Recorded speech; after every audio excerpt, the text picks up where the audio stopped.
Eyes are on President-elect Donald Trump's picks for his cabinet and administration. Catholic Charities of the Rio Grande Valley, which does a lot of work with migrants, are focusing on the needs at the border. Sandra Sanchez with Border Report sat down with the executive director to talk about the transition from the Biden to Trump administration. Sandra, thank you as always for joining us too. Thanks for having me. You know, you had a chance to talk to Sister Norma Pimentel about this new administration, and what did she say is her biggest concern? Right. Sister Norma is very well known throughout the world, and she has always stressed that migrants should be treated humanely and with dignity. And keep in mind that for many asylum seekers, she is the first American experience they have. Her organization takes them in, and that's the first they are comforted and fed and helped by these volunteers and this staff at this organization. But she's fearful that if the Trump administration re-implements the Remain in Mexico, or it was formerly called Migrant Protection Protocols program, that thousands of migrants, families, vulnerable populations will be forced to wait south of the border while their immigration cases play out. This is what the Trump administration did the first time around, and they have promised to start that back again. And she worries that then they will fall prey to the drug cartel that are south of the border, and they could be kidnapped or, have crimes committed against them. And she says she's just pleading that the administration allows them to come through. Give us some background, though, about what her organization does and if there are any concerns about cuts in funding that could affect them. Yeah, since 2014, her organization has helped about 500,000 asylum seekers, if you can imagine. Last year alone, 107,000 people, they give them food, shelter.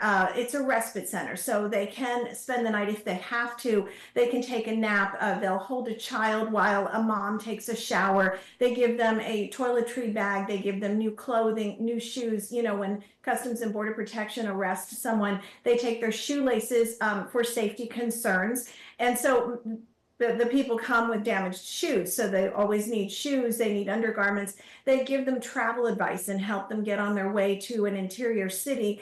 And they give them snacks for the bus ride and blankets because it's often cold on the buses. So, it's just a first stop to help them. Now, it took a number of years, but they finally started receiving tranches, millions of dollars in federal funding through FEMA's Shelter and Services program.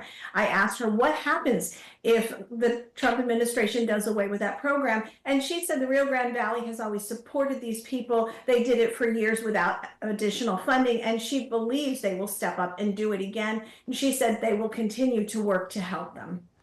Now, earlier this year, Catholic Charities of the Rio Grande Valley became a big target of Texas Attorney General Ken Paxton. What can you tell us about the latest on that situation? Right, and I have to preface it by saying that's why the interview with her yesterday was so special, because not been giving media interviews for several months because of this probe. Ken Paxton's office was probing into allegations of human trafficking, not just Catholic Charities, RGV, but 3 other facilities that help migrants, Annunciation House in El Paso, as well as Team Brownsville in Brownsville, and another one in Houston. But in all 4 cases so far, he has been unsuccessful in forcing their leaders to sit for a deposition.